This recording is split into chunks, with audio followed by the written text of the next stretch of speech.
Hello, and welcome to episode 1 of All Being Done, a brand new podcast where I chat with former players and fans of the mighty Aberdeen FC. My first guest is former Dons captain Darren Young. Darren made his debut for the first team at just 17 years old and went on to captain the club right into the left for Dunfermline in 2003.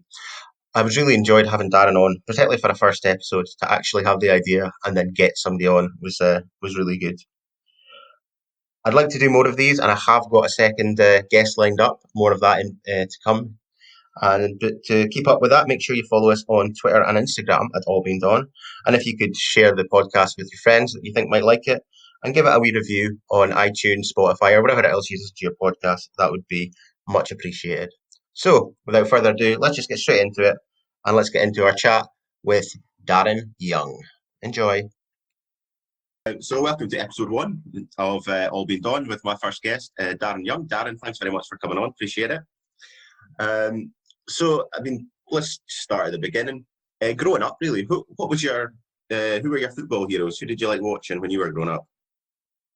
I think it's just all the English prep. It was Scott sport. It was basically Scott sport and like match of the day. So same as everybody, you're always like, oh, you want to play in like an FA Cup final or a Scottish Cup final. You want to play for your international team for Scotland and all that kind of stuff. So it was just kind of all that. It was, I think, even probably later on as a player, it was more like, well, I managed to play against like Gascoigne and Loudrop. You get Larsson at Celtic and stuff like that.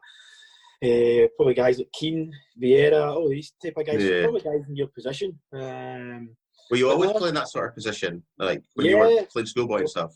The whole time, all the way through, since I was a wee guy, as long as I can remember. We're 5 and 6 we first started playing, and it was just kind of natural. We just obviously playing away at the front, and then we kind of joined the team, local team.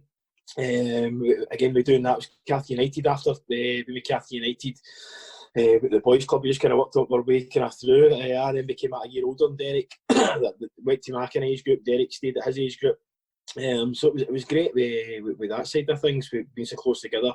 And again, we did really well. And it's just thinking back, you would just for every day for us was football. It was just you would go to when it's primary school, you come back at lunchtime, you're away playing football. Whether it was after school, you come back, you're playing at the front until it was dark and things like that in the street lights. So they were always again playing away. And even again, I think it was great the two of us managed to kind of be so close together and have such a good sort of decent enough career. And from all the playing by the boys club to the school, that was the next thing, going over to the schools, and it was playing for the first time you kind of met other guys as well in regards to playing with like Glasgow school. So then all of a sudden you're with all the best guys for kind of Glasgow versus Lanarkshire and Edinburgh and all these kind of things. So it was great getting exposure with that. When we got about 10 or 11, we then started taking interest from other teams. So it was like your Rangers, Celtic, Aberdeen, Hearts, stuff like that. We went and trained with Aberdeen. We trained with Hearts. And Rangers and Hearts to start off with. So that was like, I remember at Aberdeen was a Monday night at Strathy Park, and Rangers was a Tuesday over just outside Ibrox. Hearts was, I can't even remember where Hearts was now, because we'd only went there 7 or 8 times. But again, it was good that the two of us were always together, always kind of going about with all these kind of teams. Then it got to the point where you're 14, and again, you just kind of got to make a decision because it was kind of too much football. So we chose Aberdeen, signed a schoolboy for him. But I think one of the things that it led us towards Aberdeen as well was the fact that every the Christmas, the school breaks, you'd have like the Easter holidays, you'd have summer holidays in October. I think some of the boys have spoken about this before. You got there for a week, so we'd get picked up on the bus in Glasgow Central.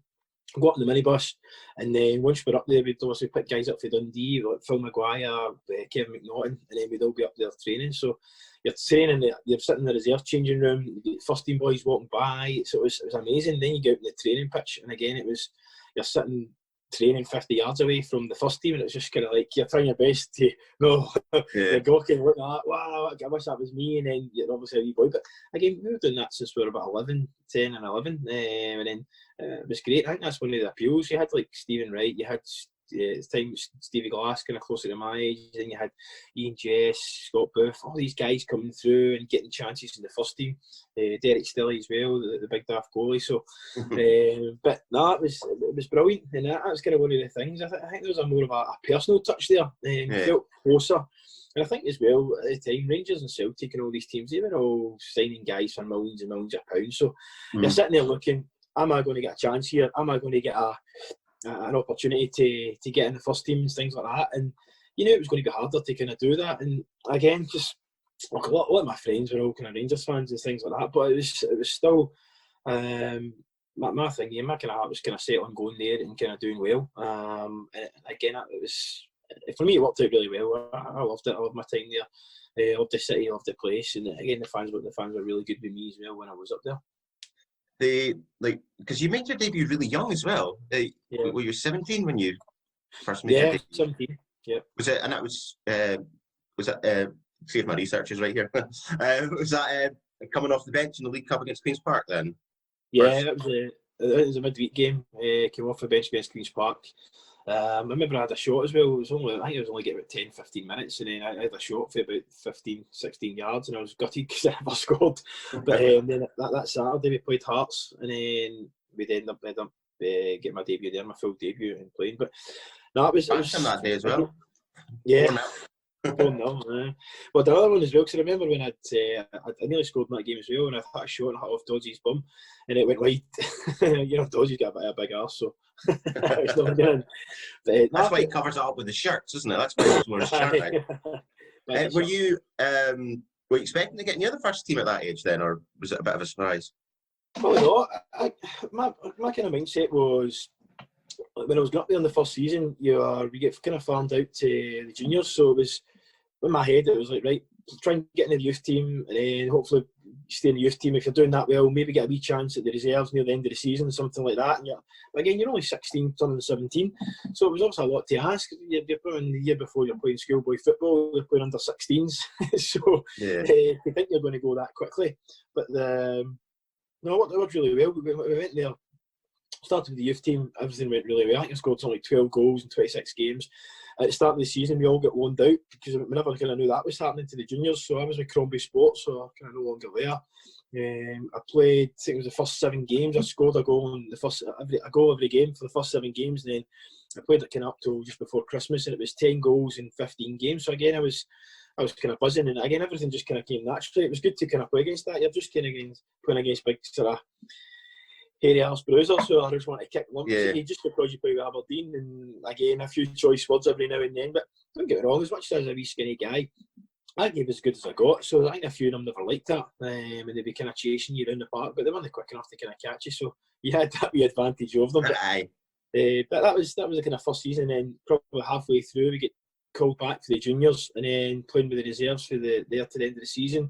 The end of the season came. Again, I wasn't kind of any of the wiser that I would maybe get a chance, but did well in pre-season tour, just with the kind of reserves, should we say, and then there was a couple of spaces available to go over to Austria. I'm sure it was Austria, and then went over there for pre-season, and then a couple of games and some game time. But it was unbelievable. And then obviously the whole kind of played in the first team for the full season, just about. Yeah, I mean, it was a strange time as well, because like at that sort of, maybe the season or so before as well, there was a bit of money getting spent on players as well. Yeah. And so there was I mean, the one that springs to mind, obviously Paul Bernard was a lot of money, but then there was the 2 Bulgarians as well, came in with such big reputations that had just been in the squad for the '94 World Cup and stuff as well. What were they like? What were the Bulgarian lads like? Were they? They were really nice. Ilian was he's probably a bit quiet, but off the park he was a bit he was quiet. You hear stories, don't you? Yeah, well, they're all true. Well, Sanko's fit enough. He actually lived below me. He lived in the flat below me. Oh, And really? his partner. No, he was a really nice guy. He was a lot more quiet than Elaine. Elaine was, again, great guy. He kind of hung about with John Ingles. He kind of took him under his wing. But That no, sounds like quite a partnership. no, you know. I mean, the two of them are nice guys. Just they were very, very respectful and stuff. And at the same time, they had their own wee traditions, their own wee quirks and stuff like that. But no, but they got on well, they integrated well into the squad, and they were nice kind of guys, good to play with. Cool. Yeah, there's a lot of still experienced players in that squad as well. Like you got like the front three, like Dodds, Windass. Shearer's still there. Like Windass was obviously a bit of a cult hero as well. Like, but I think it always gets forgetting with Dean Windass. He was such a good player as well. Like you forget, oh, it's Dino the lad. He's like, oh, he'll go and do this, and you hear all these stories, especially nowadays when he's doing all things like this as well. He's telling all his stories, but he was such a good player. Yeah. No, he was. The one for me that was there as well was boy Craig Hignett. I know we only had him for half a season, but what a player he was. He was probably one of the better players I'd actually played with. I think he had everything: solid, strong, encouraging, helping the young boys. He came just at the start of the season, and then I think a few things in the background for him personally. I ended up having to go back down south and start with the family situation. But no, he was a great player. But no, Dino was great. He did well for us again. The club got him, and again, he was a bit of a lad, to be honest. He was always up to something. He was always up to no good. But again, you can't argue with his goal scoring record and his performance. He might have not been the most mobile, but at the same time, he was another one that would help and encourage as well. So he was good for that side of things. Just go back to your first season also. It wasn't that long before you scored your first goal, and it was in Europe as well against Barry Town. Yeah. I just watched the highlights back this morning as well. How many deflections did that take before it went in? Was it just 2? I didn't see any. It just went straight in. It was in the celebration as well. It was like a mix of Ravanelli and Klinsmann. The shirt went over the head and then the slide on the belly. Classic. That was 17-year-old and you're playing the UEFA Cup, and it was literally like a year before you're in school. So it was just kind of like, wow. And then you scored. The Pittodrie wasn't particularly that busy. It was only Barry Town, but at the same time for me, there's the feeling and the emotion, obviously scoring a goal, just like any goal, but when you're 17-year-old and you're playing in a UEFA Cup and everything just like wow, just like total euphoria. That's brilliant. Like, so as the season's went, obviously there was a change of manager and Alec Miller came in. It seems like a different sort of person from Aitken, Aitken seems quite in your face and like not aggressive, but he's quite a strong character. Whereas Miller seems a bit different. Obviously, that's just looking from the outside. I don't know if that would be right or not. Yeah, I think Alan Miller's probably a bit more chilled, a bit more relaxed. Roy's probably more tell you how it is. But again, I didn't bother me either. Again, you just kind of go on with doing your own thing. I think in that first season as well, I think at Christmas, I remember playing Celtic in the first season, and I think if we'd beaten Celtic, we'd have been top of the table. It was a game where the Canyon had the goal boots. For Big Brian Irvin's head. And I don't know why, but I just always remember, like, if we win this game, we're top of the league. And this was like Christmas, and I'm thinking, my God, like Aberdeen and anybody else, nobody's ever challenged Rangers or Celtic for a title. And obviously at the time we were on a good run, but I'm thinking, jeez, if we win this game, literally top of the Premier League, this is stuff dreams are made of. But then obviously it started to go after that. Yeah, there was fits and starts, wasn't there? Yeah, I think between both managers. I mean, I also like Roy. I appreciate Roy obviously giving me a debut and had enough confidence and faith in us to kind of do that. And again, I'm delighted with how I kind of done. Alec came in, I was starting to pick up a few injuries and stuff. So I mean, I don't know. I think a lot of people were saying, talking about being burnt out and things like that. And I don't know. Obviously, at the time, physically, I was still a wee boy, but I wasn't doing weights. There wasn't any sports science back then, so whatever I was, 10 stone, 11 stone, or whatever, I don't know. But I'd never ever been injured. Excuse me, up until that point. And that season, I played something like 36 games or something like that, 38 games. So obviously going from playing kind of boys football to then going playing straight into the first team, and whether my body couldn't cope or whatever, I don't know. It's just one of those things. I just started to pick up injuries and just kind of seemed to be one thing after another. And from my point of view, I hadn't really changed anything in regards to me, my diet or anything like that. At the time, I never drank or anything like that as well, so that never kind of came for about another year or so later. So that was it was one of the things. One of the coaches had asked that, what's up with Darren? Is he out birding it? Is he out boozing? And the guys are like, no, Darren does the drink. And at the time, I had a girlfriend and all that, so it's like, he's not like that. I was just totally, I don't know, my body was knackered, but I don't know, it's just one of those things. But it took me a wee bit to kind of get back, and I always had a knee injury and stuff as well, so that kind of never helped. Maybe the knee injury kind of gave us a wee rest from everything to get me back up to it, but no, it was a bit frustrating. Yeah, okay, yeah, I can imagine. It's especially as like once it moved into the following season as well, and obviously Ebby was fourth. I think. What was the feeling when Ebby came in? Because obviously there was, from the fans' point of view, everyone kind of thought maybe Paul Hegarty was going to get it because he's done such a solid job as caretaker at the end of that season, and then they were told he wasn't getting it, and then this foreign coach was coming in from Brondby. So was that a bit of a surprise to the dressing room as well then? It was. I remember thinking, oh, Hickey's done great. He's come in, and again, he's a really nice guy. Got on well with him. And again, he's one of these guys that's kind of black and white, just kind of tells you how it is. And again, that was what I was used to that when you were coming up through the ranks, and I probably preferred that to the way other kind of guys were. Maybe some guys were kind of laid back managers I've had. Some guys sat in the stand. And again, he just kind of told it out. Some boys never liked it, but at the same time, it's, you know, where you stand with Higgy, and did very well. Kept his, I think we stayed in the top 6 possibly. I can't remember what it was. And then obviously they didn't get bumped, which is it's a bit harsh as far as we were concerned. But then obviously Ebbie coming in, we didn't really know what to expect. I know at the start it wasn't great, and he was trying to implement this formation, this kind of four.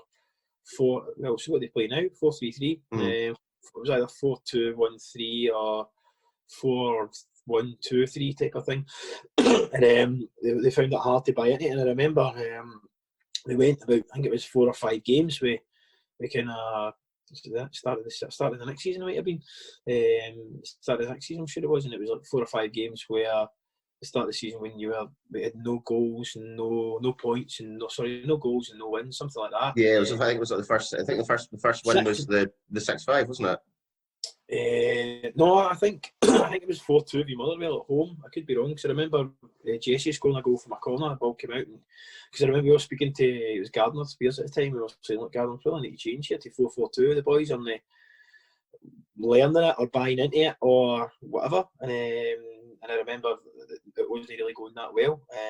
And then obviously they changed to 4-4-2. And I remember at the time when they changed to 4-4-2, we went and won 2-3 games in a row, got a draw, defeat, and then maybe we go back to this formation again. And it's like, we need to try it in training and stuff, but we just weren't, I don't know, tactically aware, would you say? Or it's what they play now. So you could probably say he was ahead of his generation, but at that time in Scotland, obviously you need to win games, you need to play to a system that suits the players as well, or they can do it, but we just couldn't get it. And then we'd go back to the 4-4-2 again, and then we'd go on a wee run again, and then he'd try and throw in that formation again.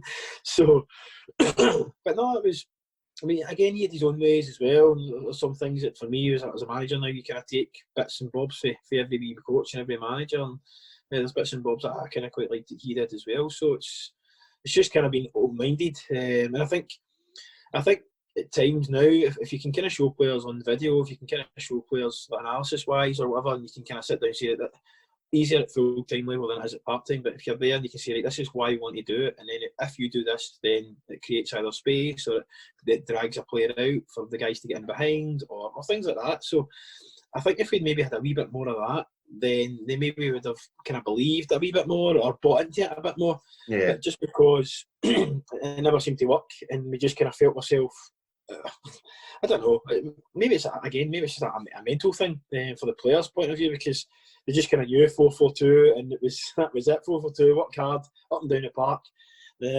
But one of these things, it's don't get me wrong, we ended up having a good season. We had Visconti and Eugene Daddy and stuff like that. So the Moroccans. So it's of course. Because I was just looking, like 2001, 2002. Like obviously there wasn't a great deal of money because that was just kind of when all the money had kind of drained out of football at that sort of time. Yeah. So I was just looking at the appearances for that season, and out of the top 10, there's like 1, 2, 3, 4, 5, 6 that are youth products in the top 10 appearances that year, and then the other ones are like Derek White, Visconti, as you mentioned, and Keir. But the other, like, so it's all like young Scottish people. So it's Maguire, McNaughton, Winters obviously wasn't a youth product. Darren Mackey, yourself, Jamie McAllister, and your brother as well. It was just Big Russell as well, possibly. Yeah. It was just. Do you think that maybe that helped? You were talking about players maybe weren't buying in totally to these formations and stuff like that, but maybe because these younger players were coming through, they were more adaptable to it because it was maybe not as alien to them. Possibly, I think we had a good mix. All the guys that spoke about, and Clarkey, Mick Hart, and that as well. So it was great to have all these guys, even Ryan Easton in goals as well, challenging Precy and Pierre. But it was, I think that squad of players. When you look at individually what these guys went and done, it was brilliant. Kiss went down south, Mick went down south, Big Russell went down south. Also unfortunate with injuries. Jamie McAllister still down there now, did very, very well for himself. Phil Maguire ended up having a wee go down south. Kevin McNaughton done brilliant as well with caps and call-ups, and it was a great squad, great bunch of boys, especially when you had Robbie Winters on top of that as well, and you had Derek White. So again, older, experienced sort of Scottish guys who kind of knew the league and knew the game inside and out. But no, it was a really, really good squad. But Scott as well, I've had one of my best seasons playing alongside Roberto as well. I was talking to my pals the other night actually when we were watching the game. We watch the games on Zoom, which can be quite annoying because if we're watching it on different levels, it was like they're about a minute ahead of me or I'm a minute ahead. Yeah, pretty much. Well, not on Saturday. On Saturday it was a lot of hiding hands. But that was talking about that. It was like Visconti Young. That was the midfield that was so tough to break down because we were both really tough midfielders, and it worked really well. The two of you. The last full season with Ebby as well, we finished 4th. The change from like finishing bottom in his first season to finishing 4th, it's like I think that's kind of almost forgotten. It's obviously been looked into a bit more as Rain since he passed away, but the improvement in the club from that to that, and I've got my personal big memory of that season is it's not going to be a good one for you, sorry. It's the 0-0 draw against away to Livingston, and I get sent off. No. You did get sent off by two yellows in the first 35 minutes, but I remember just Peter Keir having the game of his life. Like nothing was getting past him that day, and there was a conga line because the way it was in Almondvale, because it was still called Almondvale then, and not whatever the hell it's called now. And there was a conga line along the back of the stands, and the atmosphere was amazing. It was just like everyone was so happy and everything like that. It was it was just such a change. Those games against Livingston, they end up becoming a big team because they were bringing in a lot of players and, and decent money. And I remember the game because it was the boy David Fernandez and he dived. I remember getting the first booking, fair enough, it was a foul. And then the second one, I think it was a kind of breakaway in a corner or something, but I'd wait to close Fernandez down. I remember it being in the circle in the halfway line, and because I was on a booking, I just stopped. So I was just running towards him, but I put both hands out, stopped, and he just kind of waited for me and bumped into me. And the next minute was the referee came right over and he goes down. He says, "You put me in a position, I need to send you off." And I says, "What are you talking about?" I says, "Because I stopped." And Russell Anderson was there as well. And he goes, "Ref," he goes, "He's just ran into him." I goes, "I've stopped before I've actually got there. I've not put a leg out. I've not tackled." And he's just basically he bought the foul at the Fernandez, which he was a very good player as well. But no, I remember that. And then I remember sitting down thinking, "Geez, oh, well done." But you're talking about Peter, what a save. And then I remember the conga line and all that, because the atmosphere in the games against Livy were great. And they kind of had that wee bit over us at times, because I remember the League Cup match not so long after. They beat us 5-0 at home. Yeah. And it was every single shot. And I remember that the goal for the boy passed. It was a Baldy kind of right back played for them. I don't know, it wasn't Pascal. Was it Pascal somebody? Or he was a right back anyway, and he just smashed one right in the top corner. That was the 5th one. I was just like, "Jeez, oh." So one of those days, it's just like everything's going in, sack that. You know what I mean? Yeah. Oh, I got into shite. Well, I mean, I was still working part time. I was still studying, and I phoned in sick for work to go down to the game, and then I got caught a beauty on sports scene celebrating at the end of the game. And get a text that's like, "I thought you were sick." Oh no, never mind. Obviously. Ebby left. I think Ebby was supposed to maybe leave at the end of that season, the following season, wasn't he? But then he left about halfway through, didn't he? Yeah. And then obviously Steve Patterson came in, again a completely different kind of manager. Did you play much under him? I know you left in summer of 2003 to go down to Dunfermline. Did you get much time with Patterson then, or? Yeah, but at the start everything was fine, and then there was. I'd been obviously for contract wise, we'd been kind of offered a deal. A couple of us had been offered a deal probably early at the start of that season, and I don't think ourselves and a couple never signed, and we kind of held off. I think the only person that signed was Russell Anderson, but he was out with his knee, so obviously he was kind of happy enough to sign because he was obviously not worried about his knee and stuff. But we were just kind of like, yeah, well, we'll kind of obviously come back to it and look at it, and then I think that was with Ebby at the time. Ebby was still in charge, and then. As you do, as it happens all the time, you never accept the first offer or whatever. But then it got to the end of the season, and Patterson started offering stuff to players, and it was like 60% cuts, 50% cuts, 40% cuts for players. So that was a kind of part of the reason when they obviously came to me, and I'm just like, well, I'm in a minute here. I'm the captain of the club, and I felt I'd been doing well, or I had done well anyway over the seasons. And then obviously I was kind of had this offer which was 50-60% less than what I was on or offered. But again, it was the time when your Motherwells, your Dundees, your Hamiltons, and all these kind of teams were kind of going to the wall, and I think the Bank of Scotland had turned around and says, look, that's it, no more. So obviously the club had to cut its cloth. But at the same time, for me, there was another, and again, a better offer on the table for Dunfermline. Dunfermline were also had finished the last two seasons above us. They had, for me, they had better players than Aberdeen at that point in time. Things weren't going great. With Stevie, obviously, stuff that was obviously it's been well mentioned by now, but stuff like that was kind of happening, which obviously, again, that's his own situation. So fair play to him for getting through with that. So again. And then there'd be his own situation with kind of dad as well, who wasn't well and had been kind of with cancer and that. So it was kind of two or three things for us when we made that decision to kind of go back down the road. It was both given 3-year deals. We were both kind of given more money. We felt Dunfermline at that point were a better team than Aberdeen, which was kind of proven for that first season anyway. We went down, and then obviously the family situation, being closer to your family, so I kind of ticked all the boxes. We don't be wrong. I mean, I sat in the car park with a wee cry. Obviously, the day I was leaving, and I was gutted. I remember the last 6 games. He never played me, and I basically had a thing in my contract. If you play so many games, it's basically you're kind of getting a bonus. You play so many games, and your wages go up a wee bit, which was fine because I was happy with that. Every 10 games or every 15 games or something like that. So it was a coincidence that all of a sudden there kind of rumours that I wasn't going to re-sign the new deal, and then basically for the last kind of month or so, he just refused to pick me. I mean, obviously whether that's coming from the powers above or whatever, wasn't in the bench, etc., etc. So he just kind of left us out. I mean, he could have just came to me and just said, "Look, Dan, you're not going to sign, blah blah blah," and treated me a wee bit of respect, but. It's not hard to say that to somebody. Just say, "This is the reason." So I wasn't. Especially the captain as well. It's not like you're the reserve, one of the reserves or something. You're the captain at the time. I think that's just one of the things, kind of the management style as well. So obviously, yeah, it's not a nice thing to say, but at the end of the day, just be honest. Say, well, look, this is kind of one of the reasons you're not going to sign, and we're not going to. You're obviously if you play, sorry, you're not going to sign if you play one more game, then your wages go up. So we're not going to pay you that for 6 weeks or 8 weeks during the summer, whatever it is. So again, that's just the way they kind of went about things. The thing at the time, but it was disappointing because I loved my time there, and it was great.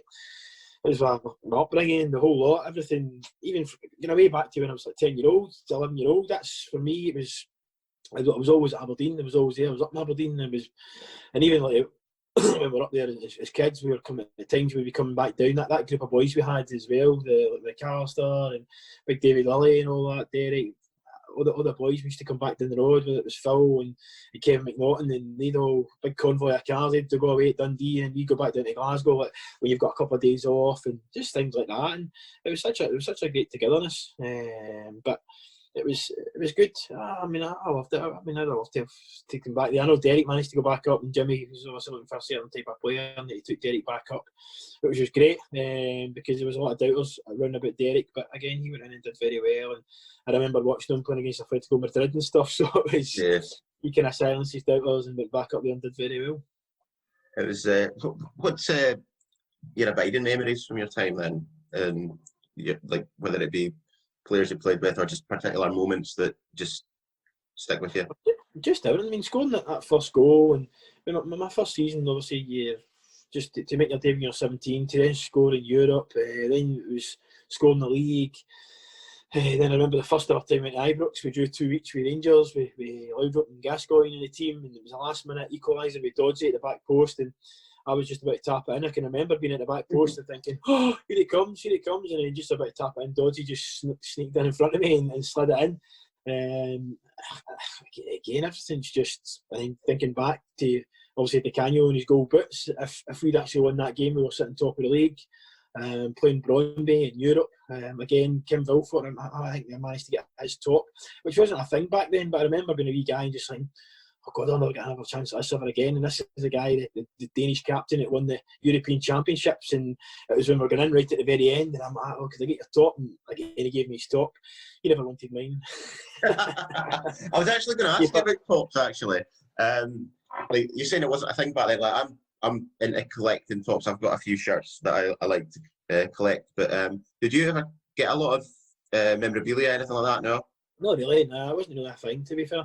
I've got kind of my old Scotland tops. I've got a top from when I was. We get given tops after when I went to World Cup with Scotland, just as a hamper boy in France '98, and we all it was me, Kieran McInnesby, Mark Burchell, and Paul Gallagher, the goalkeeper. So we went away and obviously helped out and stuff.